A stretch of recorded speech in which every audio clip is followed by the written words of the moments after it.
මේ භූරූප? කවුරුන්ද මේවා නිර්මාණය කළේ?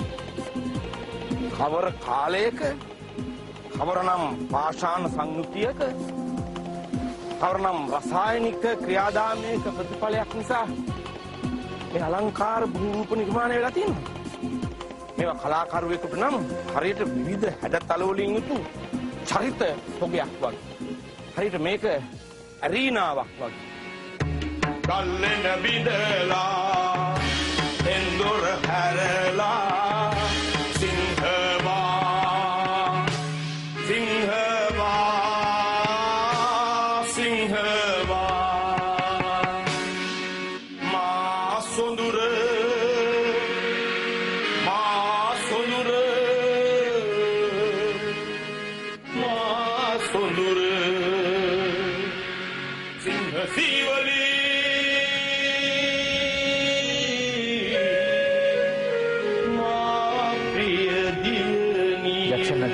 සම්බන්ධ කරගත්තු මහා සංචාරය නැමැති මේ වෘතාන්තයේ ඔබ ඉදිරියේ දිගෑරෙන මේ අවස්ථාවේ මම හිතන්නේ ඒ පිළිබඳව කතා කරන්නට අපට ලැබීම අපි අතිශයින්ම අගය කරනවා.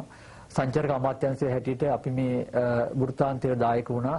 මොකද ඒ දායක වෙන්න හේතුව තමයි අවුරුදු 30කට පස්සේ අපිට අද සංචාරක ව්‍යාපාරය ගැන කතා කරනවා නම් ශ්‍රී ලංකාවේ පේදුරු තුඩේ ඉඳලා දෙවුන්දර තුඩු දක්වා මුළු ශ්‍රී ලංකාවම ආවරණය වෙන විදිහට කතා කරන්න පුළුවන් තත්ත්වයක් නිර්මාණය වෙලා තියෙන නිසා.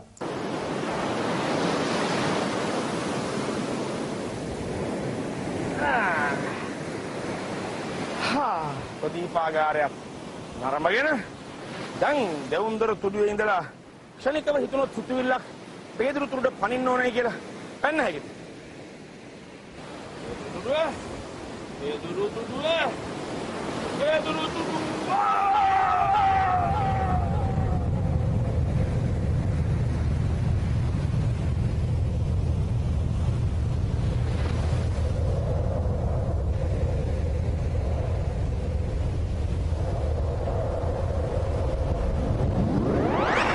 Oh, nama mai masaryak Pedro Tuduwe. Kilometre 432ක් කියන්නේ මේ තාක්ෂණයට මොන කජ්ජක්ද? මොන තරම් කුඩා දිවයිනක්ද මගේ දිවයින? මොන තරම් කුඩා සුන්දර දීපයක්ද මගේ ඔබේ මව්බිම? ඒ නිසා නේද අපි මේ පේදුරු තුඩුවෙන් දෙවුන්දර තුඩුවෙන් එහාට මෙහාට සංචාරය කරන්නේ? මොන තරම් සුන්දර සංචාරයක්ද මේක? ඒ නිසා තමයි වංශ කතා පාර දිගේ නරඹන්න ශ්‍රී ලංකාව දෙවුන්දර තුඩුවේ සිට පේදුරු තුඩුව දක්වාම අපි සංචාරය කරන්නේ.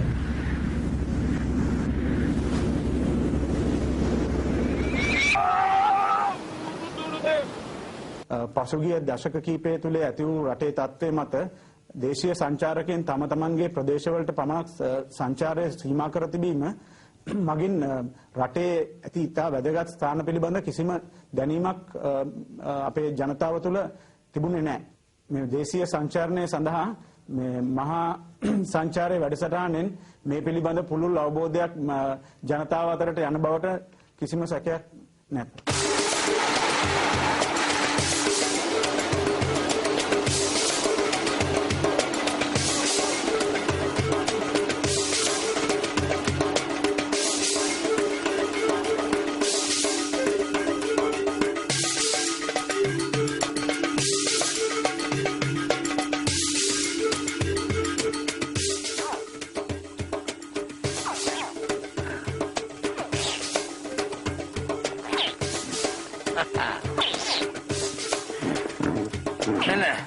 මේගොල්ලෝ 30ක් විතර හිටියා එතන හැපැත්තේ. මගේ අම්මගේ ගුල තියෙනවා මේ කන්ද මුදුනේ. දකලන්න එපා. මගෙන් අනතුරක් නැහැ. ඔයා තමයි අනතුරු කරන්නේ. මේ ගමේ ඉන්න මිනිස්සුන්ට අනතුරු කරන්න එපා. ඔය හිලාවට එන්න ඕන. ඕනේ එන්නවා මෙයාගේ වගතුග. බලන්න. කතා කරන්න.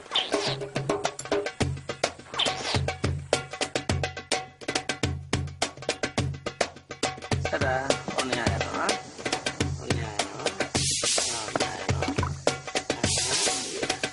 චරණය කියන්නේ ඇවිදීම නම් සංචරණය කියන්නේ හොඳට ඇවිදීම. අපි හොඳට ඇවිදින්න නම් ලංකාවේ ඉතිහාසය ගැන පොඩ්ඩක් හරි අවබෝධයක් තියෙන්න ඕනේ. අපේ ඉතිහාසය මොනවාද මොන කාලේ ඉඳන්ද පැවතුනේ? අවුරුදු 2500කට ඉස්සර ලංකාවේ මොනවද වුනේ? මොන වගේ දේවල්ද අපි ලංකාවේ මේ හැදුවේ? කවුද ඒව ඉස්සරහට අරගෙන ගියේ? මොන වගේ දේවල්ද ලංකාවේ බලන්න තියෙන්නේ කියන කාරණේ පිළිබඳ පැහැදිලි අවබෝධයක් අපේ ජනතාවට තියෙන්න ඕනේ. එවැනි අවබෝධයක් ලබා ගැනීම අරමුණෙන් තමයි මේ ජැක්සන් ඇන්තනි තමගේ සම්බන්ධ වෙලා මේ සංචාරක අමාත්‍යාංශ මේ වැඩසටහනක් නිෂ්පාදනය කිරීමට තීරණය කරේ. විශේෂයෙන්ම මේ සංචාරක මාර්ගය පිළිබඳ ගමන් කිරීමේදී අපි ඉතිහාසයේ තුලින් අපිට නැවතත් ගමන් කිරීමේ හැකියාවක් නැහැ. නමුත් ඉතිහාසයේ ගමන් කළ මාර්ගය දිස්සේ අපිට ගමන් කිරීමේ හැකියාවක් තියෙනවා. විජය රජුරෝ වංගදේශේ ලාට රටින් බරු කච්චාවෙන් සුප්පාරකින් නැවුනගලා ඇවිත් තම්බපන්නි වෙරළට තමයි වැටුනේ. එතුමන් තම්බපන්නි වෙරළේ ඇදගෙන වැටුණා. ඔවුන්ගේ කණ්ඩායම බොහොම වෙහෙස මහන්සියෙන්. ඇදගෙන වැටලා බලපුවාම තමන්ගේ ඇඟ හැමතැනම තඹ පාට වැලි ගෑවිලා. තඹ පැහැති වැල්ලක් ඇති නගරය තම්බපන්නි නගරය. දැන් මේ තියෙන්නේ කුදිරමලේ තුඩුවේ මුදුනේ තියෙන පස්. යම් විදිහකින් අර ඈත පෙනෙන මුහුද මෙතන තිබුණා නම් එහෙනම් මුහුදු වෙරළ මේ පාටයි. එහෙම නැත්නම් මේ පස් වැටිය මුහුදු කාදනයට ලක් වෙන්න කලින් මුහුද තව එහා නම් තිබුණේ. ඒත් මේ වැලි වැටිය මේ වෙරළ රතු පාටයි. තවත් ඔප්පු කිරීමක් තමයි අපිට මේ වැලි රතු පාට බවට තේරෙන්නේ. ලං වෙලා බැලුවොත් හොඳට තේරෙවි. විජය රජුරුත් මෙහෙම අතට අරන් බලන්න ඇති. බලලා මේක හල්ලා තම්බපන්.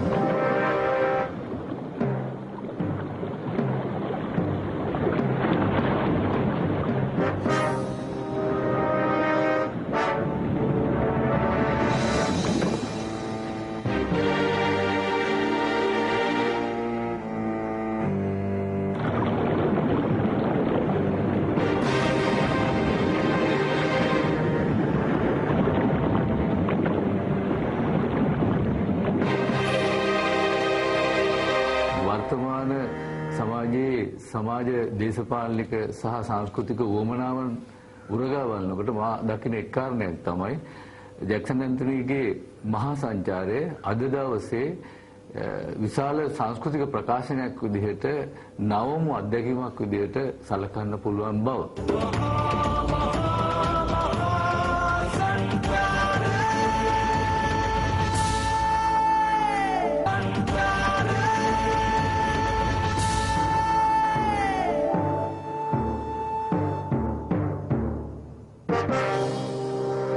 වසර 2009 මැයි මාස 18 වන දිනය ශ්‍රී ලාංකීය දේශපාලන ඉතිහාසයට අමරණීය දිනයක්. මේ එදාට දින දෙකකට පසු මැයි මාස 20 වෙනිදා පුතුකුඩිරුප්පුවේ පුදුමාතලන් යුද්ධ භූමිය ජන සමාජයක පරම්පරා උරුමය බෙදුම්වාදී බලලෝභී ත්‍රස්ත මෙහෙයුමකින් අනාථව තිබූ අයුරු පුදුමාතල අපේ කාලේ විශාලා මහනුවර. මම ගිනිගත් විශාලාව තරණය කරමි.